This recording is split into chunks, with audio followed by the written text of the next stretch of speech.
If you guys don't like oatmeal raisin cookies, trust me when I tell you that you're gonna love this recipe. Just trust me. Crispy on the outside, succulent and moist in the middle, a little bit of cocoa nibs, some walnuts, some raisin for an added crunch. These are hands down the best recipe I've ever made. So as always, let's go. First, we need to brown our butter. So this is where we need to watch our brown butter. See all those little bits in the bottom? That's exactly what you're looking for. Make sure you get all those little brown bits. So there we have our beautiful brown butter. We'll just let this go ahead and chill in the fridge just to solidify, not to harden up. Next, we want to toast off our walnuts. We also want to toast off our oats. This just gives them a little bit more depth of flavor. Keep an eye on these. These will just take a few minutes. We want to smack our nuts. I like to get a little aggression out with this rolling pin. You can smack your nuts however you like. They don't have to be perfect. I like some bigger chunks along with some smaller ones. Smack nuts. And we beautifully toasted our oats. You just want to go till they're nice and golden brown. Just gives them a little bit more flavor. It actually brings out the sweetness of the oats. Super delicious. I'm all about layering flavors, and all these little details, they may not seem like a big deal, but trust me, in the final product, you're definitely going to notice. So toast your nuts and toast your oats.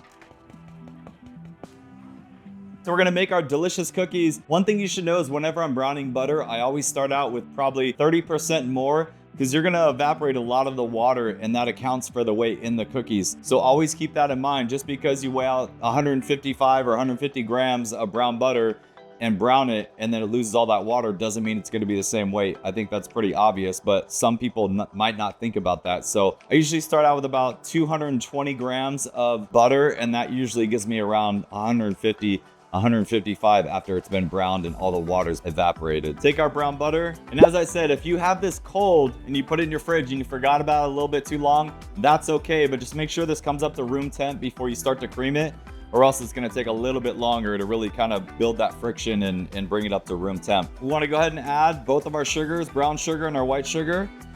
And then we're just gonna cream this. We don't wanna whip this on high though. We really just wanna keep it at like a medium speed and really just let those sugars kind of cream with the butter. Butter and sugars are mixing. Go ahead and sift our dry ingredients. We wanna take our flour, our cinnamon, baking soda, and our salt. I just like to press these through with my hand. All right, there's our sifted ingredients. All right, as you can see, our butter's been creaming for a few minutes now. Go ahead and scrape down the paddle, scrape down the sides. We'll add in 1 egg and 1 egg yolk and our vanilla. And go ahead and mix this through. This will look broken, that's fine. That's how it's supposed to look. All right, we just want to mix that for about 30 seconds. You don't want to over whip or over mix the eggs, because that'll really make your cookies spread. We'll take our oats, mix it with our flours, our other dry ingredients. We want to just slowly, in 2 additions, add in our dry ingredients. And you want to just mix this till it's combined. You don't want to develop any gluten. All right, and then next we're going to add our walnuts, cocoa nibs, and our golden raisins. I love golden raisins, better than regular. They taste so much better. I don't know why, but they do. All right, and we're just going to mix this just until they're combined. We definitely do not want to develop any gluten. Oh, those cocoa nibs smell so good. I know you want to keep mixing, but don't do it. We're gonna let this just cool down in the fridge, chill for about 30 minutes. We got our beautiful dough right here, ready to go. You wanna pop this in the fridge for at least 30 minutes just to let it set up, let the dough kind of relax, do its thing. Then we'll scoop them out. I'm gonna cook mine at 325 degrees Fahrenheit on convection. Cooking them on convection will keep them from separating and spreading out too far. You can put these on bake like I did with the brown butter chocolate chip. If you guys haven't tried cocoa nibs, they're the fermented cacao beans crushed up, and they've been fermented just before they grind them up and turn them into chocolate. They're a superfood. They're high in magnesium, iron, antioxidants, so you can sprinkle these. If you're not going to use them in cookies, that's fine. It's a nice option to use instead of using chocolate chips. Say if you wanted chocolate chips in here and still wanted that kind of chocolate nutty flavor, cocoa nibs is a good choice. You can also put them on your yogurt in the morning. If you haven't used cocoa nibs, trust me, you're missing out. So yeah, we'll just go ahead and let these chill in the fridge for at least 30 minutes before we bake them off.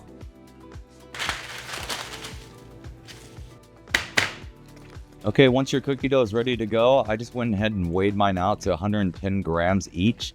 You can probably do about 100 grams if you want to get exactly 10. I got about 9.5, so just keep that in mind. I also staggered these on the tray because they will spread.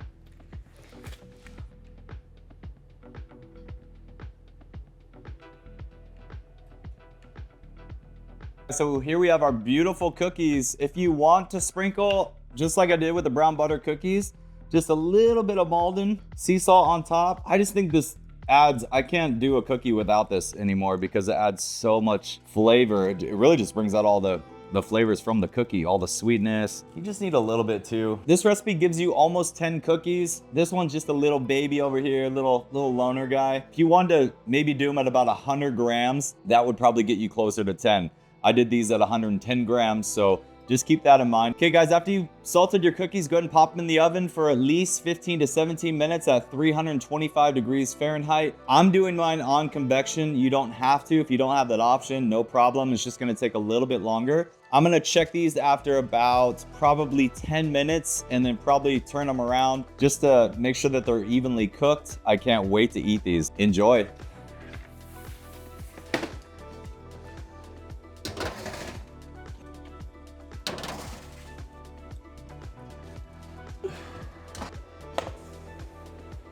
These are the best oatmeal cookies you will ever have in your life. Trust me. They might look a little under in the middle. That's how I like them. Keep your filthy hands off of them. Let them sit. They'll set up on you. Don't worry.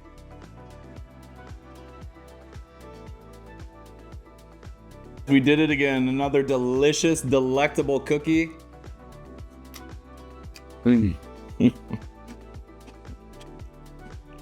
I'm not saying it just because I made it. Well, yeah, I am saying it just because I made these, but these are also the best cookies that I've ever had. I mean, the best oatmeal, hands down. I've never had another oatmeal cookie that tastes quite this good. My goodness. Guys, thanks again for joining me. I hope you enjoyed the video. Get out there and make some oatmeal cookies and share them with your friends. Share the video. Share this with anyone that you know that loves cookies and especially oatmeal raisin cookies. I can't wait to see you again on the next video. Until then, have a blessed week and a blessed day. Cheers.